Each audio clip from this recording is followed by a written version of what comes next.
Hey guys, welcome back to the WEKWEDU experience.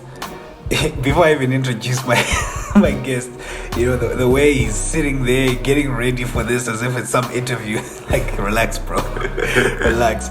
Anyway, for those returning, welcome back. For those that are joining us for the first time, thank you for tuning in to the WEKWEDU experience. Guys, today I've got a very special kid. Very special kid.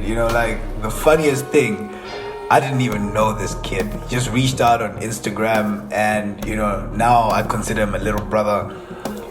He is none other than Tapiwa Bengewa. Like, I used to call him Bengewa, I don't know why. Now I resort to calling him WEKWEDU. Yeah. Yeah, so hey, welcome to the WEKWEDU experience, bro.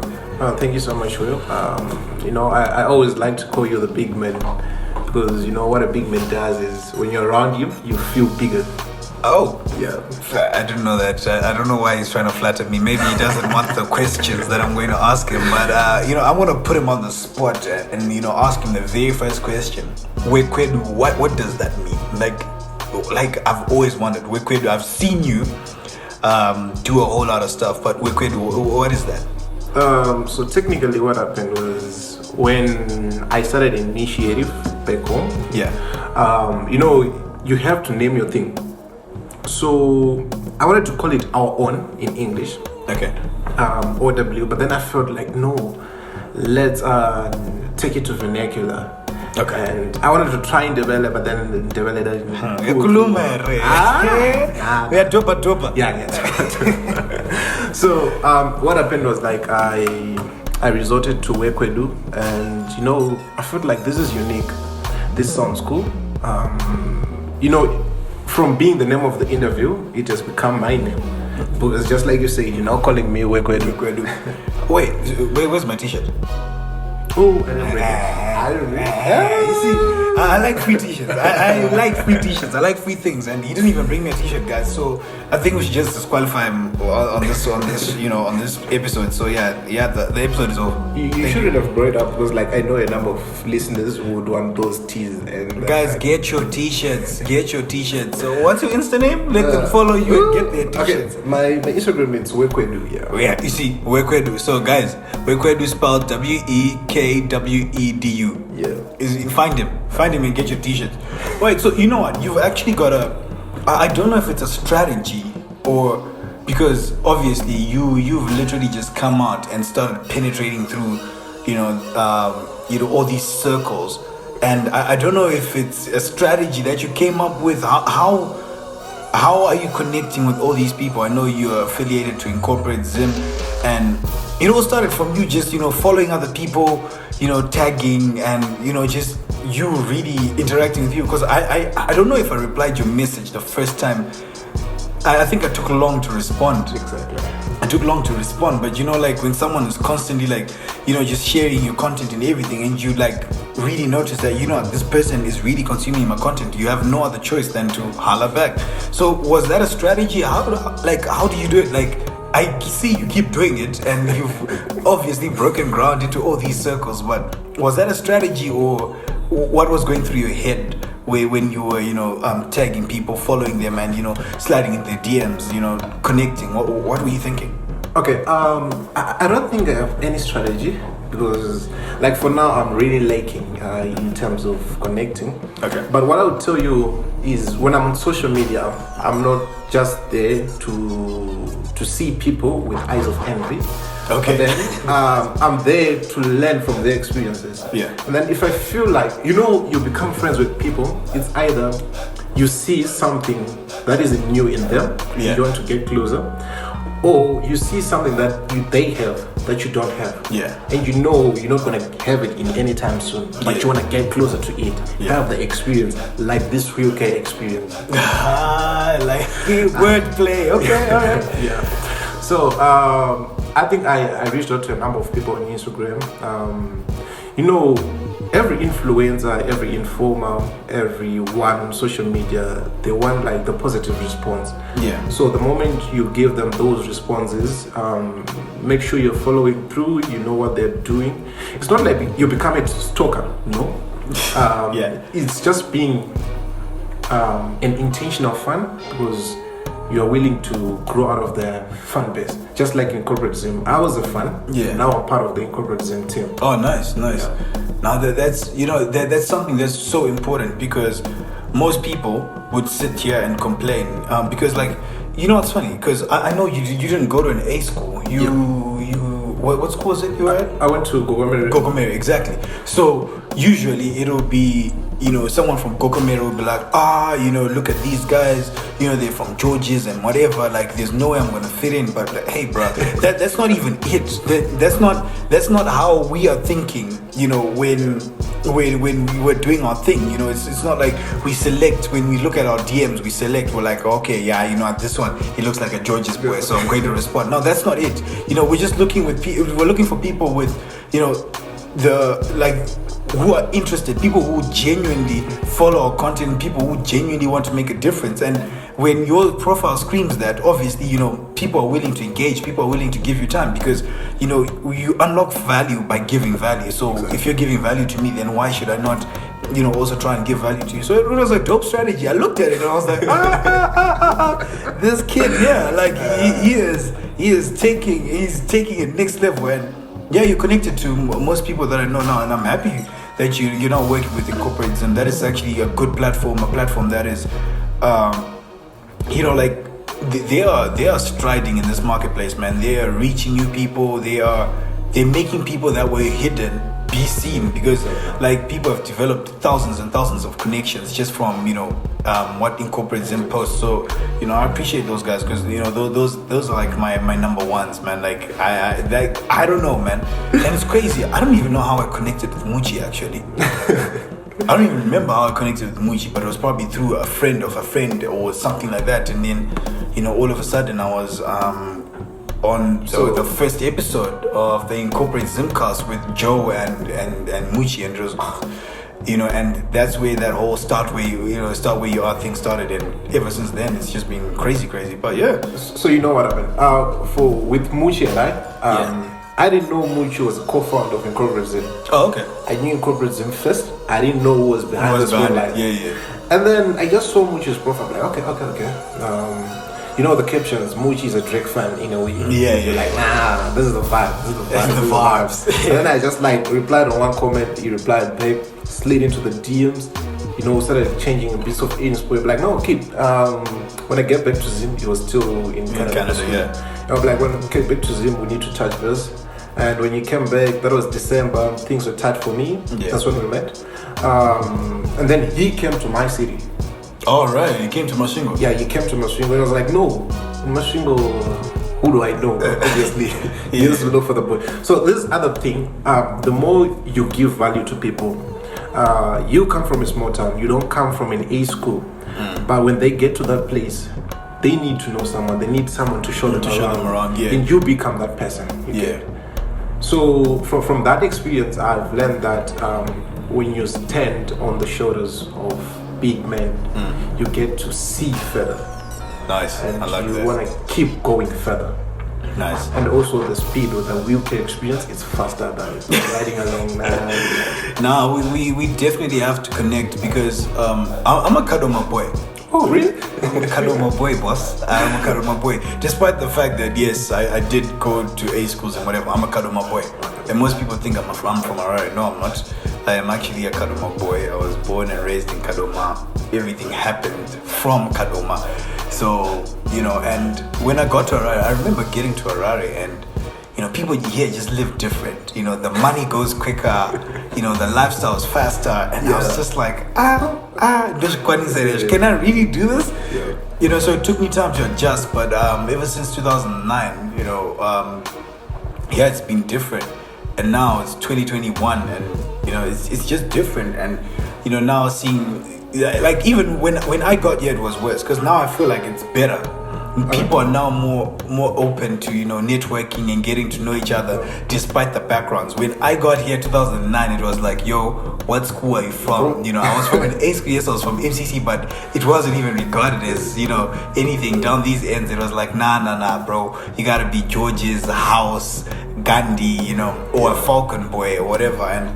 But like now, we're rubbing shoulders, and I'm like, that's what it's about. It's really never about where the person's from or what the circumstances. It's about, can we give each other value? Like, what are we doing in this life to make life better for each other? And yeah, man. So your initiative, right? WEKWEDU. So I know you actually. Didn't you do the pad campaign? Yeah. You did the pad campaign. So the pad campaign, guys, is basically where, you round up sanitary pads, just to give to our sisters so that they can have a positive period. Because, like, out there people are struggling, people don't have, the right things to be using when they are on their periods and everything. So I know you did that, and I remember you reaching out and you were asking, like, with the 42 million pad campaign that was being run by Africa Rise, how can I be a part of? And I think I connected you to Josh and everything. And why did you? What made you choose to do the campaign though? Okay, so I was a junior senator when I was still in high school. Junior senator, okay. Yeah, part of the junior parliament. Okay. So I had more access to visiting communities. When you feel like, no, I've been in this office and all I do is look nice in this black blazer. Yeah. Everyone asking, yo, kid, where do you come from? Which school do you go to? Because people can't see which school you go to. Yeah. So when I went out to one of the communities around my school, I was asking kids, what problems do you face? And what struck me, one of the girls said they use cow dung in place of sanitary pads. You look baffled. That was the very look I had. I'm like, cow dung? Cow dung? Yeah. So like, no, what can be done? Don't you get like free pads from the government? Or no one does that for us. And I was like, no, this is a gap. And if I'm going to be effective, if I'm going to be a good leader, I need to reach out. And not only am I going to reach out to this community, but we have to take it across the whole province. So when I started the pet drive, when you start something and you're doubting yourself. Yeah. And then we pushed out the flyer, and the immediate reaction was, why put your face on the flyer when you're talking about sanitary beds? Toxic masculinity. Yeah. Like, hey, you shouldn't do that. Let the ladies do that. I'm like, no. If we don't do that, no one will. And funny fact is, in your circle of friends, you have those people you least expect to respond to such matters. Exactly. And that was the first person to send money into my Echo Cash. And then I felt like, no, this is right. This is right. This is right. Definitely. And then we continued with the pet drive. We reached out to 150 girls. And from there, this got attention of the Dutch Embassy. The Dutch Embassy runs a campaign, what they call 16 Days of Activism Against Gender-Based Violence. So part of that campaign is looking for 16 people across Zimbabwe who are championing issues of gender. Okay. And out there, 8.2 million Zimbabweans who are working towards a different. My name popped up on that list. Nice. And the policy officer, like after I got awarded, he told me, your case stood out because look at you, one, you're a man. Two, you're still in school. You don't have the capacity to do these things, but you looked beyond your resources. You became resourceful. Mm-hmm. So this is one thing for those who want to start something. If you don't have the resources, at least be resourceful. I like that. So from there, we got a grant, and now we are upscaling. Instead of just donating sanitary pads, we are now training, schools have fashion departments. We're training those departments to make reusable sanitary pads that are available for any girl who feel they need them. And also we are teaching men how to respond to menstrual issues in schools. When a girl stains, you shouldn't laugh at her. Definitely. But rather at least maybe offer a blazer to cover up so that she can go change, or being positive around it, and not being the stereotypes who laugh around. I mean that's very important, because so many people have all these childhood traumas, high school trauma, like because of certain people. Because I know for a fact when I was in school, I used to be ringleader, like I used to laugh, I used to laugh to a point where some people never really enjoyed high school, and it was all because of me and my friends and everything. And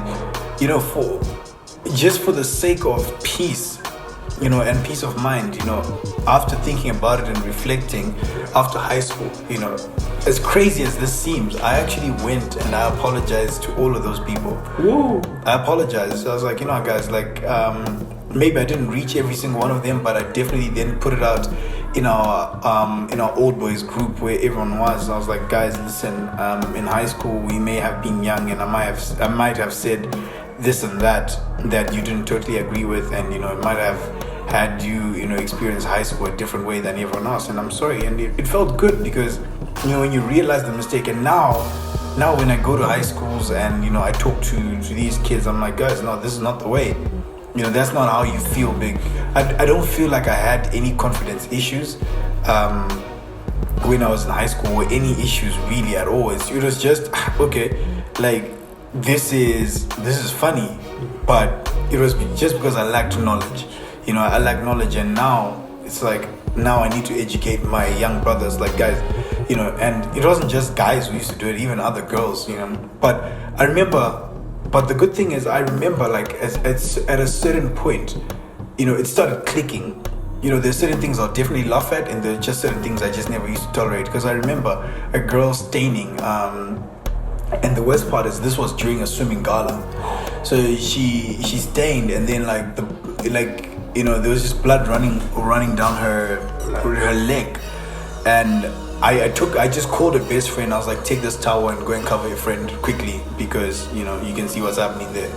And that girl to date, she still just hits me up and says thank you for not telling everyone, and laughing at it and all that. I was like, what, I don't think I'd feel good, because obviously it's a bit embarrassing, but it's natural, it's life. Yeah. So yeah, but anyway, no, that's all good. So like I think from your experience, what we are trying to do right now with our current project is to create more than 100 wheelcase, the men who know. Yeah. And then, like, earlier on, you were talking about like the difference between going to an A school and going into a middle school one. For those who are in A school or who went to A schools, guys, let me tell you this: don't be trained to be average. That's not humility. That's self-sabotage. You're extraordinary. You have to accept it.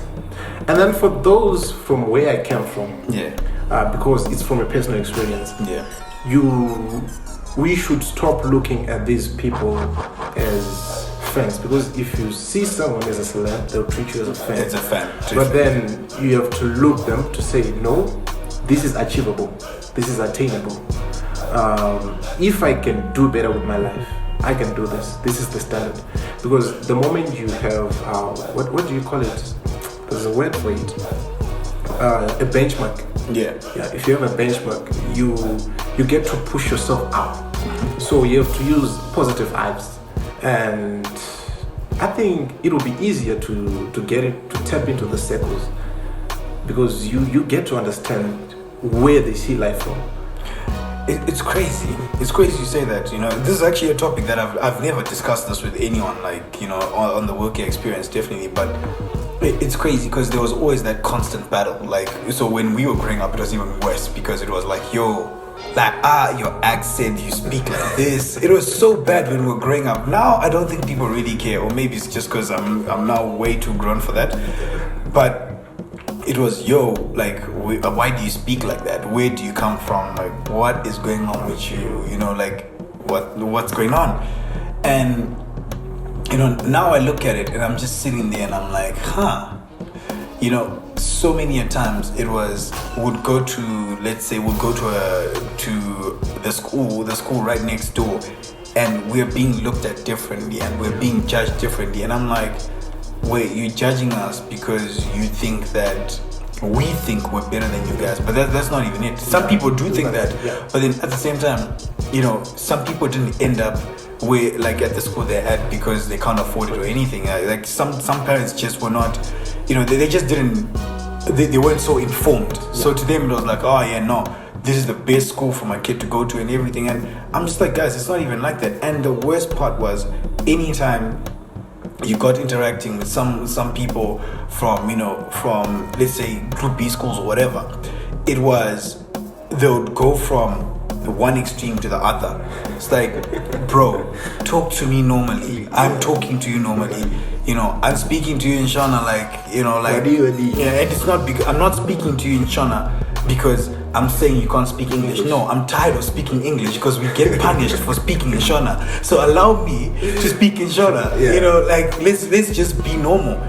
And it was more like, guys, like we are not as fascinating as you guys think. Whatever it is, we just want you to be normal. Just be yourself.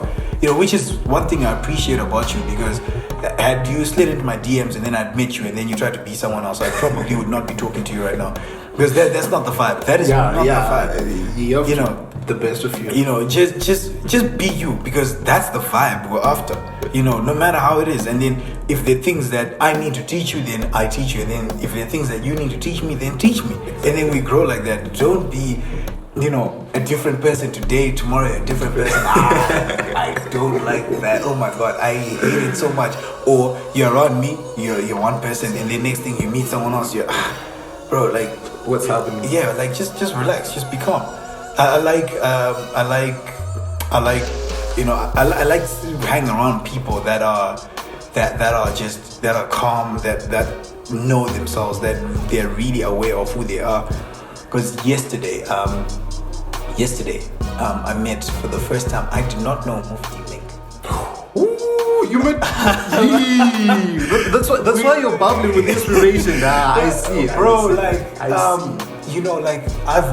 I did not know that I just met the most influential person in Zimbabwe.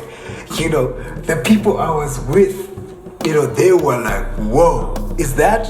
And I'm just there like, what are you guys talking about? I mean, I've heard the name before, but I didn't know who it was. It was a humbling experience, just him getting up, because I was sitting with we were at dinner with Raza. Okay.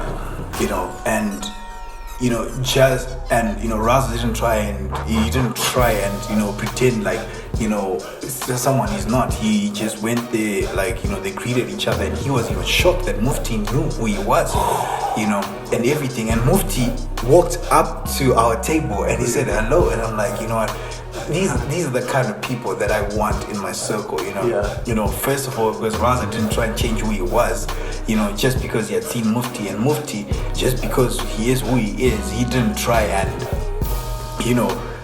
treat us like we're his fans. He came, he's the most humble person. I'm just like, okay.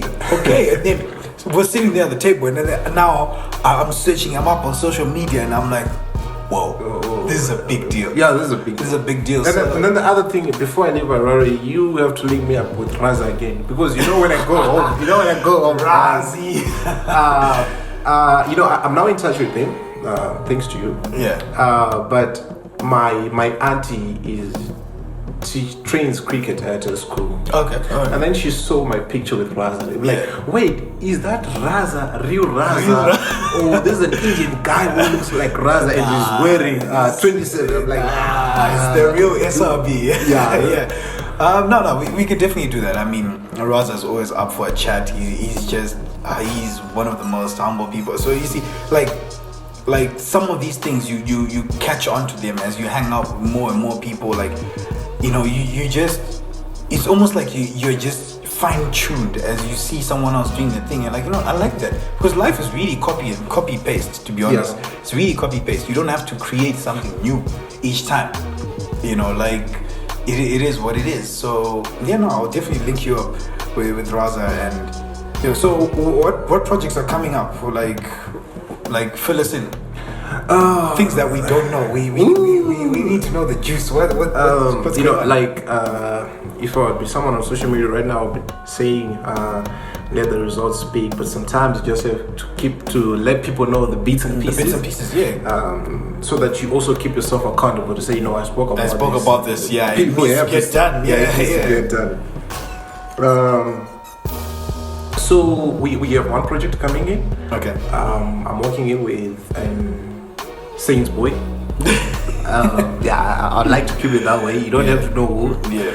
But this one, it's gonna put us on the web, bro. Oh yeah. It's gonna take time to actually bring it to live, but trust me, you will see me from it's a different whole space. It's not like in the NGO sector or in the advocacy sector, but no, I'm trying something new. I met this other amazing person who's similar to me, and I'm like, no, let's come and join and see what two big forces can bring to fruition. And the other project is, I want to get the hell out of this place. You want to get out of Zimbabwe? I didn't say Zimbabwe. I said this place. This place is my house. No, I remember you saying I should go to varsity outside the scene. I remember. So I think I'll take that advice. Bro, if you can do it, but I'll tell you this. Half the time it's not as bliss as you people think it is out there. It is really not. Trust me when I say this. If you can get something done from home, then get it done from home. Because there was a time I was coming home 3-4 times a year. Okay. From Australia, because I wanted to be home. I wanted to work on this, I wanted to work on that and everything. But look, just keep moving, whatever it is, just keep moving. And I wanted to ask because, obviously you're doing all these things, and when you're in a position where you're doing things that no one else is really doing, that's pressure, number one. How are you handling the pressure? Pressure, like I don't wanna call it fame, but you're obviously like out there more than most people from your school. How are you handling that? Obviously you've got people that are hating, you've got people that are liking what you're doing, and pressure from the girls, obviously. The girls and everything. How are you handling that? Oh, okay. I'll break it down. So like you said, I'm someone who's trying to break the barrier from being just a regular kid from Cheke Masvingo. Trying to tap into these circles, trying to learn, trying to have experiences, because people are different. Some will flip you over, some will give you a seat on a rocket, and the next thing you're on Mars. But people back home, people who I used to play with, people I grew up with, sometimes you do an evaluation of who you have around. And a plane can't take off with too much weight on it. It's not like... I like that. A plane can't take off with too much weight on it. It's not like you're cutting them off. Like, I'm not gonna say hi, how you doing the next time we meet. But the level of energy I used to give you, it's different right now. It's different right now. You get it? And then expired friendships, they see it as beef. Because they're saying, no, Tapiwa, see, you now hang around UK, you get it. But then I'm like, no, it's okay. I didn't know UK from 15 years ago, but I think I can trust you for the next 15. It's not about where we're coming from, but where we are and where we need to go. And then the other pressure from the girls, bro, it's now on a diminishing return. He's now into economics now. There was a point where it was like on peak. But then I'm like, they're like, no, this is a regular guy. He's just chilled. And then the other pressure right now with the firm, the problem with being known is about a week from now. Zimsec results are going to be out. And from the head of state, they'll be asking that kid. Yeah, what did he get? Will be like, obvious. So like I think I told you this. Bro, I'm under pressure. Under pressure. Pressure to perform. But you already wrote. It's not like you're gonna say, bring me back the papers. I need correct. But then I'm like, okay, whatever the outcome, since I'm someone who's already out on the socials, if it's bad, I'm just gonna tell you guys, I didn't do well. If it's good, I did well, and then we plan the next step.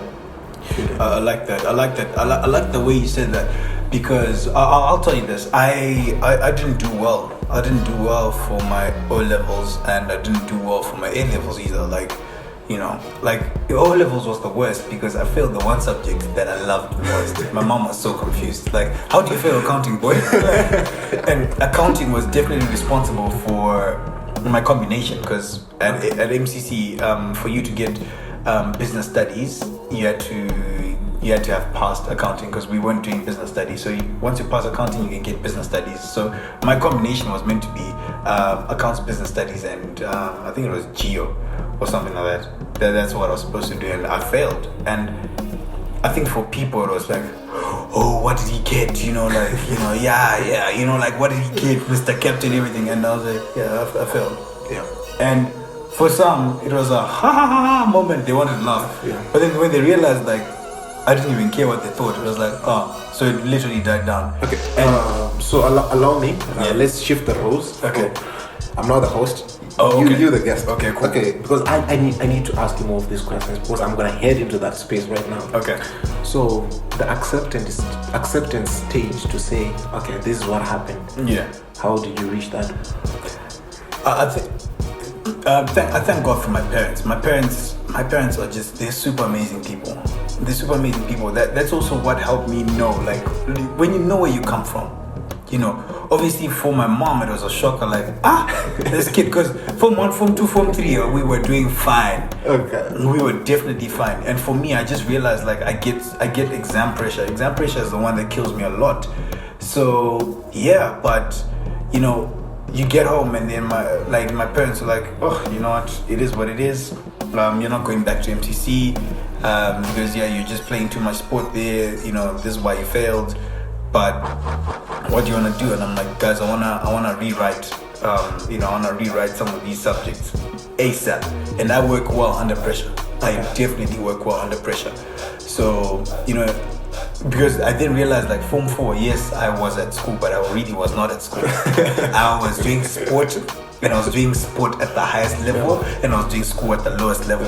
That's what happened. I feel like it's the same for me. Was back in school, I think I always spend at least 2 weeks at school. It's either I'm out in Harare for a conference, I'm out for a state visit. I was the media guy at school again. Right. So wherever the sports parts took you, I had to be there. Yeah. And I enjoyed going out more than I enjoyed being in class. But then I still did that. I think that was the reason why I didn't do math at A level. A lot of people ask me, you're buffing, you're smart, why did you do math? I'm like, no, I'm not an in-class 24/7 guy. I can't handle math. Yeah. So I think, like, this is one of the abilities I think young people out there need to have, to say, you need to know who you are. Yeah. You need to strategize yourself to say, if I want to do this, I have to drop this. Mm-hmm. If I want to continue enjoying high school like I did, boy, don't do that. So yeah, like, so going back to how I accepted it, my parents were just like, okay, look, so this is what's gonna happen for me, because my goal was to be head boy for Midlands Christian College, and I was well on track to being head boy, and then now lower 6 you don't go back, and it's like, and you're gonna miss the sport and everything. So I moved to this college for 1 year, and I was killing it. School, I was killing it. I wasn't playing sport, so I had nothing better to do than to actually study. And I was surrounded by people who were just about school. So I killed it. I rewrote. I got my A's, my B's, and whatever. And then now I got my O levels now, and I was already doing A level, and I wasn't gonna write AS. I was gonna write full A level. But then all of a sudden, MCC was reaching out. They kept on asking, like, so what are you gonna do about your sporting career and all that? And I was like, my parents don't want me to come back. The one time I then went behind my parents' back, I went to MCC, I got the forms, I spoke to the head, and he was like, guys, you guys are welcome to come back anytime. And this was like literally the week before schools opened. I think this was on a Friday, and school was opening on Monday. I took the forms, got home, I was like, Dad, Mom, I said, okay, I'm going back to MCC. Here are the forms, and MCC has actually given me a scholarship. So I have to go So back. I'm going back. And the scholarship offer had been there the whole year, but they saw, like, this kid is determined. So I went back to MCC, and guess what I did again? Yeah.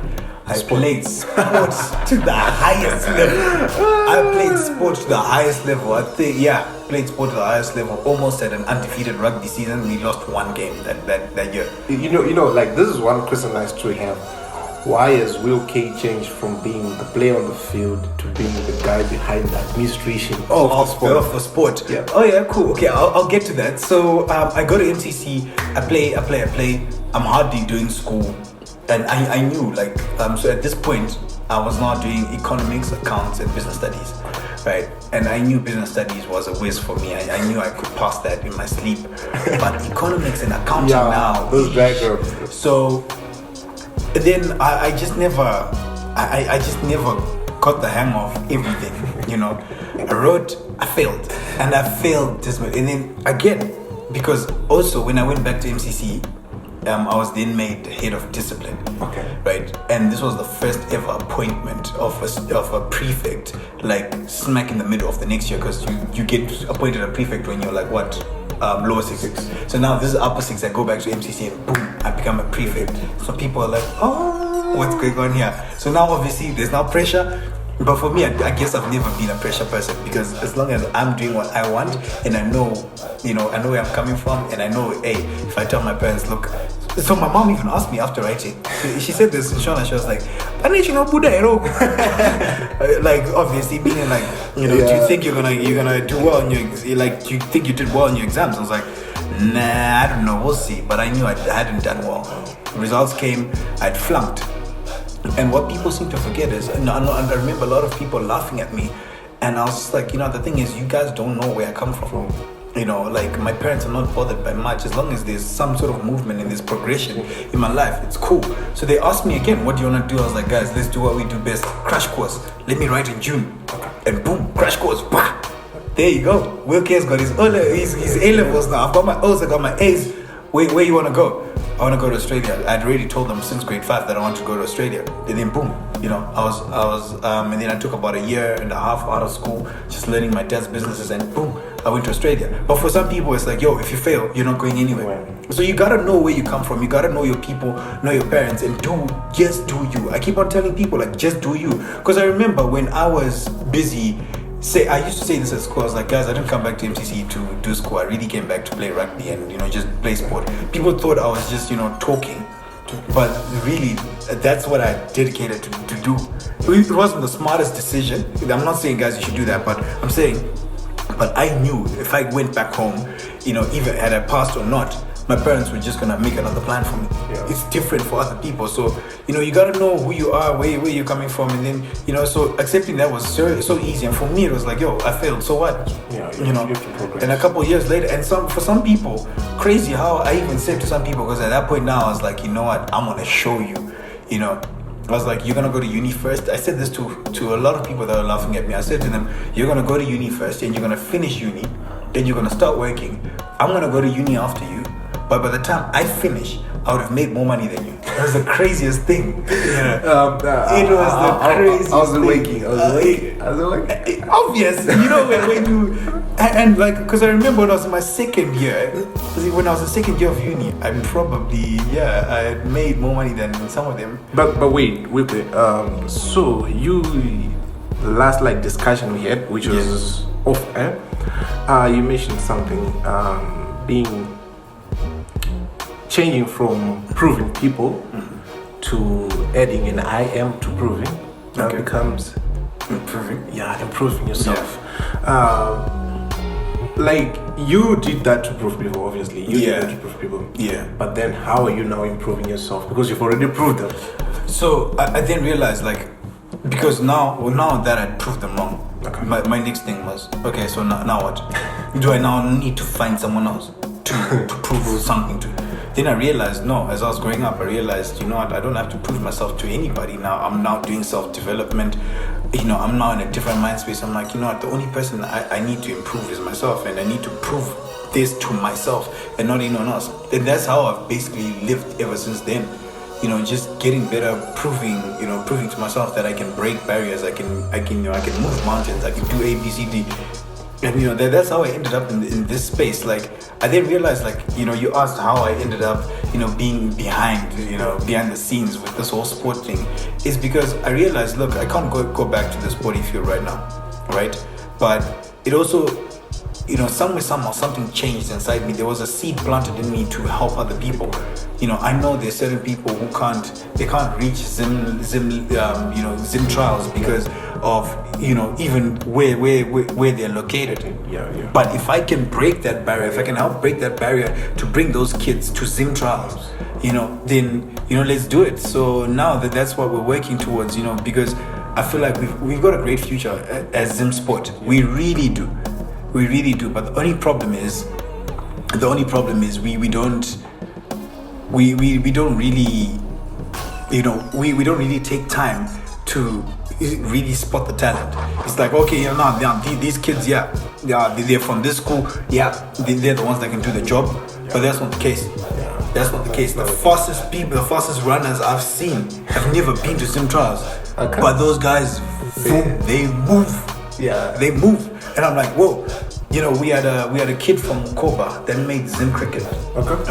Through, I've got a friend, Kachere, he runs Kindle Cricket, and I joined Kindle Cricket, and he was just doing this. You would go to Koba and you would play cricket with the kids. He got one of those kids to try out for Zim, and the kid made Zim from Koba. Whoa, that's amazing. These kids were playing cricket on the top, like in the street over the weekends. So imagine with the whole field. Imagine with the whole field and everything. I remember the one Kotko I went to, and Mbari Academy was terrorizing,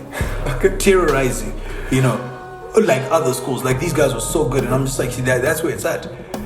So with everything that we're doing now, I'm not going to spill the beans, but with everything we're doing now, that's where it's at.